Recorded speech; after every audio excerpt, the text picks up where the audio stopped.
अब देखिए ना, यहाँ पश्चिम बंगाल में मुहर्रम के जुलूस के लिए दुर्गा विसर्जन रोक दिया जाता है। यहाँ लुंगी के अंदर से बम निकाला जाता है, पत्थर निकाला जाता है शोभा यात्रा पर। यहाँ पर मस्जिद के ऊपर से पत्थर मारा जाता है अगर कोई राम भक्त निकलता है शोभा यात्रा लेकर। रेड रोड से क्या कहा उन्होंने, सीए करते देबो ना, यूसीसी करते देबो ना। भैया मैं समझ गई कि मुसलमान घुसपैठिया आपके लिए बहुत प्रिय है क्योंकि आपका साइलेंट वोटर है, लेकिन यूसीसी करते देबो ना, मतलब आप डायरेक्ट मुसलमान बेटियों के विरोध में आ गई।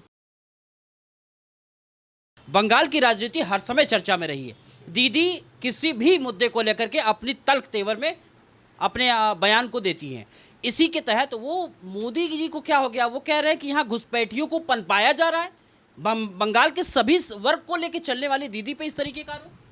चलिए ना, मैं आपको ज़्यादा दूर नहीं है, 20-22 मिनट का डिस्टेंस है। मैं मजदूर पाड़ा, खाल पाड़ा, तोपसिया, कस्बा, बशीरहाट मैं आपको लेकर चलती हूँ, हावड़ा ग्रामीण लेकर के चलती हूँ, मैं आपको बीरभूम मालदा लेकर के चलती हूँ, मैं मुर्शिदाबाद लेकर के चलती हूँ। आप मुझे बताइएगा कि ये आदमी बांग्लादेशी है कि नहीं है। मैं आपको ऐसे बंगाली से मिलाऊंगी जो आप खुद कह देंगे कि ये भारत का नहीं है, ये बांग्लादेशी है।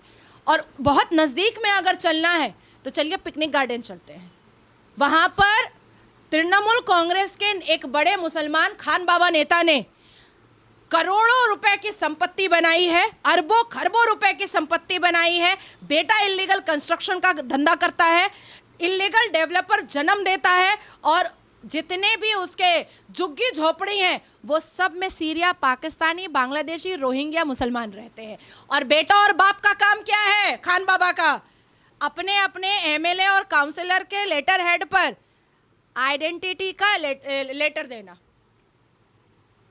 आईडी का लेटर देना, ये काम है। अब चलिए मैं आपको एक रेफरेंस नहीं, मतलब प्रैक्टिकल चीज़ बता देती हूँ। 2021 के इलेक्शन में फरहाद हकीम साहब ने अपनी कैंपेनिंग में कहा था कि कोलकाता जो है ना वो मिनी पाकिस्तान है। और किसको कहा था?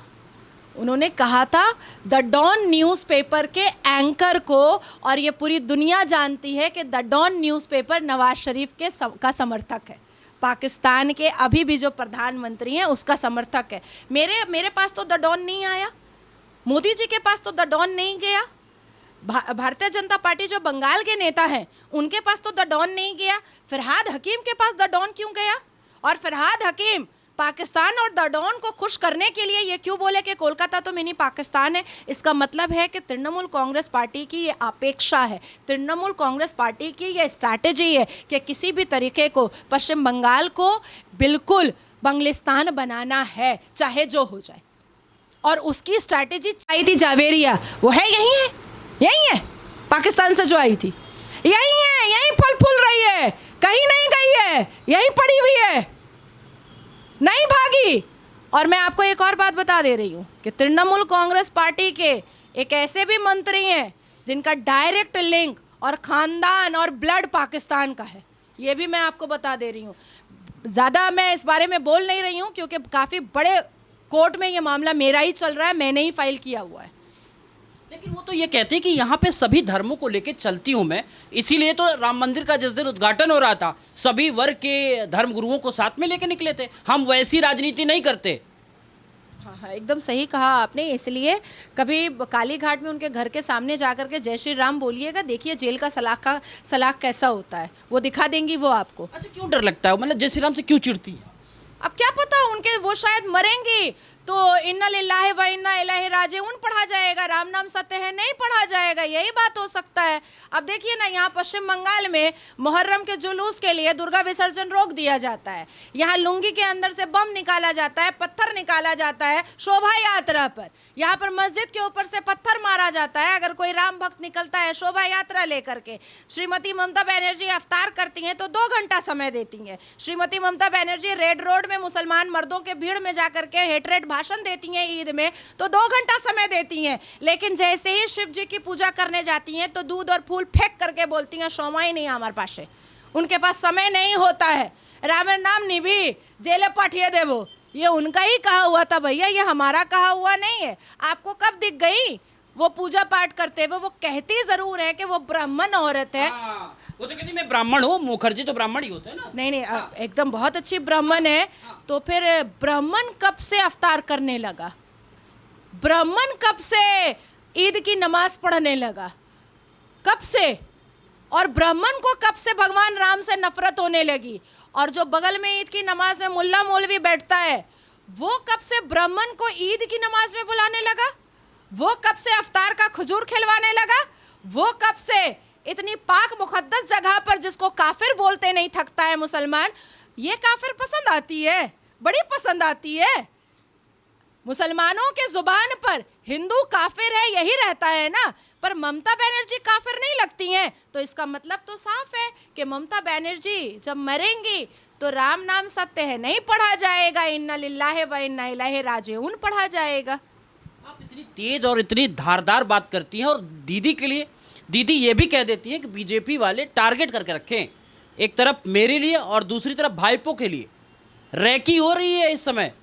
ये देखिए, मुझे ऐसा लगता है कि जिस तरह से नफरत मुसलमान मर्दों को मुझसे है, उतनी ही नफरत भारतीय जनता पार्टी के पश्चिम बंगाल के कुछ बड़े नेताओं को भी मुझसे है।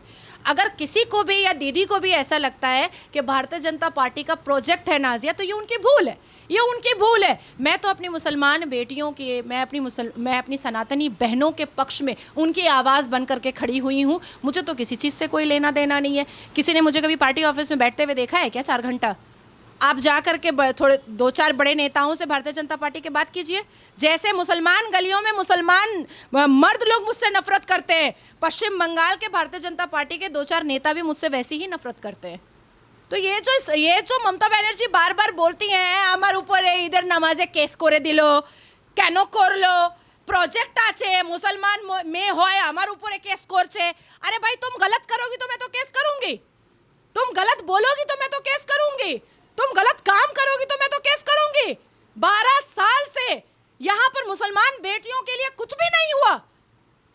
धड़ल्ले से देखिए, आप देखिए, हर मुसलमान गलियों में निकाह मसियार और ये और वो सारी चीजें, निकाह मुत्ता और तलाक हो रहा है। ईद की नमाज में रेड रोड से क्या कहा उन्होंने? सीए करते देबो ना, यूसीसी करते देबो ना। भैया, मैं समझ गई कि मुसलमान घुसपैठिया आपके लिए बहुत प्रिय है क्योंकि आपका साइलेंट वोटर है, लेकिन यूसीसी करते देबो ना, मतलब आप डायरेक्ट मुसलमान बेटियों के विरोध में आ गई। आपको मुसलमान बेटियों के विरोध में नहीं आना चाहिए था। एक तो ऐसे ही प्रीता है मुसलमान बेटियां। अरे 6 साल की बच्ची को बच्ची नहीं मानता है मुसलमान मर्द, 6 साल की बच्ची को औरत समझता है, किसी का भी शरीर काट देता है, किसी को भी फ्रिज में रख देता है। तो इसके लिए मैं बात करती हूँ। और अगर ममता दीदी को लगता है कुछ तो लगे, मुझे कोई फर्क नहीं पड़ता है। जो मुद्दा उठेगा मैं उस पर बोलूंगी भी, जो मुद्दा सही नहीं होगा उसके लिए मैं कोर्ट भी जाऊंगी, और किसी के बाप की ताकत नहीं है कि मुझे रोक दे। सीए, एनआरसी, यूसीसी, ये सब ने टारगेट किया जा रहा है, और खास तौर से देखिए ना, ये सब लागू भी हो गया। और पहले तो बोल रही थी होने नहीं देंगे, लेकिन अब केंद्र से हुआ तो हो गया। लेकिन कह रहे हैं ये अपने प्रोजेक्ट में रखा है कि यूसीसी यहाँ नहीं होगा, और ये भी कहा कि भाई आप वोट दे के जाओ, नहीं तो वक्त है। मैं आपको सिर्फ 2 बातें बोल करके अंतिम में खत्म करूंगी। एक, ममता बनर्जी ने कहा कि सीएए वो होने नहीं देंगी, हालांकि केंद्र की तरफ से वो इम्प्लीमेंट हो चुका है। नहीं होने देने के लिए उन्होंने क्या क्या पिटीशन कौन कौन से कोर्ट में दायर किया है, क्या वो दिखा सकती हैं? वो सिर्फ मुसलमान वोटर्स को लॉलीपॉप दे रही हैं, इसके अलावा वो कुछ भी नहीं दे रही हैं। उन्होंने कहा यूसीसी करते देबो ना, यूसीसी नहीं करने देंगी। यूसीसी नहीं होने देने के लिए उन्होंने सर्वोच्च न्यायपालिका को बोला है। क्या सर्वोच्च न्यायपालिका आर्टिकल 44 के विरोध में जा सकता है? संविधान के आर्टिकल 44 के विरोध में कभी नहीं जा सकता, कभी नहीं जा सकता, क्योंकि यूसीसी कोई नई चीज तो नहीं है, वो तो आर्टिकल 44 कॉमन लॉ ही है। तो संविधान, तो सर्वोच्च न्यायपालिका ममता बनर्जी के पिटीशन को एक्सेप्ट कैसे करेगा? आर्टिकल 44 के खिलाफ कैसे जाएगा? तो अगर आप लोगों को कभी ऐसा मौका मिले तो कहिएगा नाजिया इलाही खान ने पूछा है कि आपने क्या कानूनी प्रक्रिया की है सीएए और यूसीसी नहीं लाने के लिए। उन्होंने कुछ भी नहीं किया है, क्योंकि उनको भी पता है कि वो कुछ नहीं कर सकती हैं, क्योंकि सबको पता है कि मुसलमान तबका जो है वो जाहिल होता है, उनकी दिमाग एक कमरे में बंद होती है, इसीलिए उनको लॉलीपॉप दे करके लोकसभा इलेक्शन का वोट ले रही हैं। इसके अलावा कोई ज़मीनी सतह पर सीए और यूसीसी के खिलाफ उन्होंने कोई कानूनी प्रक्रिया नहीं की है। जी, आप ऐसे कैसे कह देती हो? वो तो कह रहे हैं मैं लक्की भंडार उनके लिए खोल दिया हूँ। छोड़िए ना, वो 500 रुपया दे करके संदेश खाली में महिलाओं का कपड़ा उतार करा गया है, और 2 रुपया केजी जो चावल दिया जा रहा है वो आपके घर का मुर्गी भी नहीं खाएगा। मेरा आखिरी सवाल, सिर्फ आखिरी सवाल, जब जम्मू कश्मीर की बात, मतलब बंगाल की बात हुई, तो जम्मू कश्मीर भी जाना जरूरी है। वहाँ जब 370 हटाया गया, कह रहे ये तो राजनीतिक लाभ के लिए ये सब पूरा ग्राउंड तैयार किया गया था, और वहाँ ये भी आवाज़ आ रही कि भाई अगर यहाँ सरकार बनेगी और हम बहुमत में आएंगे, वो फिर से वापस लेके आ जाएंगे। देखिए, मैंने तो आपसे पहले ही कह दिया हाँ। कि कांग्रेस का मैनिफेस्टो और मुस्लिम लीग का 1936 का मैनिफेस्टो बिल्कुल सेम है। मैंने आपको जब वीडियो दिखाया आपने कह दिया कि भाई ये फेक हो सकता है, पर मैनिफेस्टो तो फेक नहीं हो सकता है ना। देखिए, अब्दुल्ला और मुफ्ती परिवार के नाक के नीचे कश्मीरी पंडितों का नरसंहार हुआ, तो उन्होंने करवाया तभी ना हुआ, ऐसे कैसे हो गया? हालांकि अब्दुल्ला परिवार में हिंदू बहू थी, पर उसके साथ तो कुछ नहीं हुआ। बुखारी, इमाम बुखारी की अपनी बहू, एकलौते बेटे की जो बहू है वो हिंदू है, सनातनी है, उसके साथ तो कुछ नहीं हो रहा है। उसका तो श्रद्धा की तरह बोटियां नहीं हो रही है। क्यों नहीं हो रहा है? क्योंकि सूरह अल बकरा के हिसाब से उन्होंने कन्वर्शन करवाया है, लव जिहाद करवाया है। अब्दुल्ला परिवार के घर से प्रमोट हुआ है लव जिहाद, ये बुखारी परिवार के घर से प्रमोशन हुआ है लव जिहाद। इसलिए तो मैंने कहा कि राहुल बाबा को और ज़्यादा इस्लाम पढ़ना है तो अपनी अम्मी जान के जिगरी दोस्त इमाम बुखारी के घर में जाकर के रोज़ाना कलाम पाक का एक एक पारा पढ़े और मायने समझे, तो और अच्छे से मुस्लिम लीग को वो सपोर्ट कर पाएंगे। धन्यवाद बात करने के लिए।